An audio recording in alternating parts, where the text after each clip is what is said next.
All right, call hello, Yahweh about Shemel. Sorry about you, Makakatash, double honors to the elders and apostles, great millstone who rule well. Peace, mercy, and blessings to the sincere brothers and sisters who are fulfilling their lot and duty wherever you may be. I am not a member of Great Millstone, but I have entered into their labors. And I am doing this video for Elder Yashawamba of the Dallas camp, whose page is Remnant Saved 144. Or I'll put it in the description box. Um, but he did a video yesterday and was speaking on National Guard and the military personnel occupying our streets, in case of civil unrest. So I'll do this video, make it quick and make it broad. I just want to hit certain points because, as you know, this this devil thrives on confusion, right? They will write laws and then write loopholes to those laws, or they'll have amendments that they can get out of. And the person who doesn't necessarily speak legalese or who doesn't understand what these different things mean, they're able to take advantage of us that way.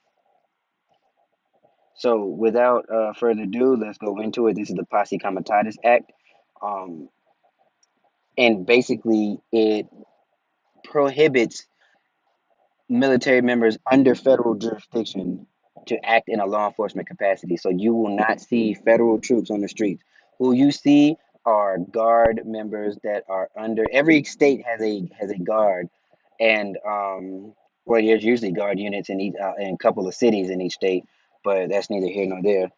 Um, but they are the ones that you will normally see under on your streets, who you've seen normally for natural disasters, and for the implementation of the triple P, the potion, how I like to call it.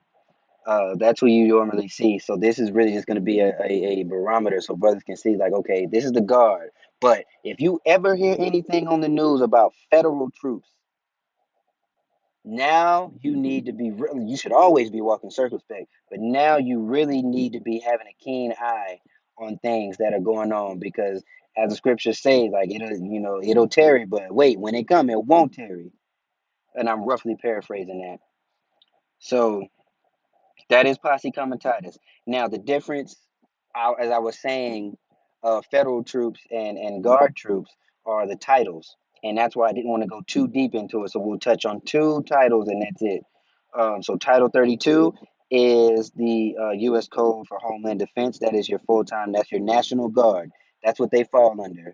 Now Title 10 is for the active duty military, and the only difference between guard and active duty is again, guard falls under the jurisdiction of your state governor, respective state governor, but the military, I'm sorry, the active duty military members are federal, pretty much your federal property. You fall under, your commander in chief is whoever the president is at the time. Now, active duty members and guard members go to the same basic training. They swear the same oath, to defend the Constitution against all enemies, foreign and domestic. Uh, Whatever their particular job is. So you go and you sign up, say, hey, I want to be a tank driver. So either you are a part-time tank driver or you're a full-time tank driver. And the only way that a part-time tank driver, which would be your guard, can be full-time is if he is placed in Title 10 status. So there is the loophole that I'm talking about. Guard members can be placed in Title 10 status, which activates them under the jurisdiction of the federal government. So you have that, or there are loopholes, which I'm not going to go to that, but there are loopholes where, if shit really hits the fan, which it will, where federal troops can be mobilized on U.S. soil. And if you hear that on the news or on the radio, again, that is when your already circumspectness should be tripled. And I cannot stress that enough, brother. We always ought to be watching and praying and paying attention to the things that they are saying. So let's get this last one, and then that'll be it. Because again, I want to keep it broad and I want to keep it simple, because it's a lot of different things that go into this. All right. So, all right, Title 10 to 32. Okay, so when mobilized or activated under Title 10 U.S. Code, you are directed by the President to report for active duty in an official capacity. You are being activated for federal active duty service. So, again, you have Guard, who belongs to the state, and then you have military, active duty military, who belong to the federal government. At any point in time, Guard can be activated for federal service, and they normally are when they need to fill spots for deployments. So when they need to go deploy overseas, they have to be activated under Title 10 status. All right, so when in federal service, Guard personnel typically participate in military operations. Yeah, we got that. Okay, so at Title 32, as I explained, that is normally for the natural disasters or humanitarian aid, things of that nature.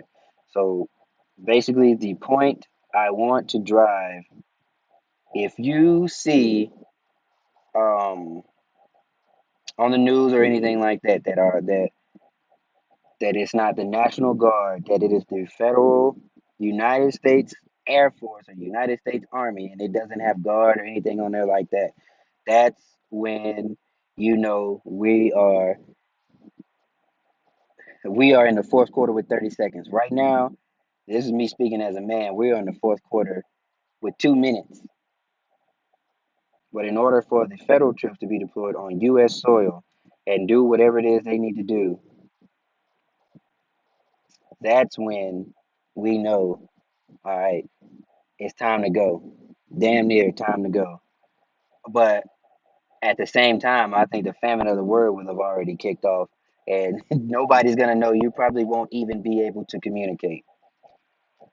So, if you need any more information, please let me know. I just wanted to keep this thing broad and again, just hit the important points because I don't want brothers, young brothers like myself in the faith, to go down this rabbit hole about and chasing information that doesn't pertain to their salvation.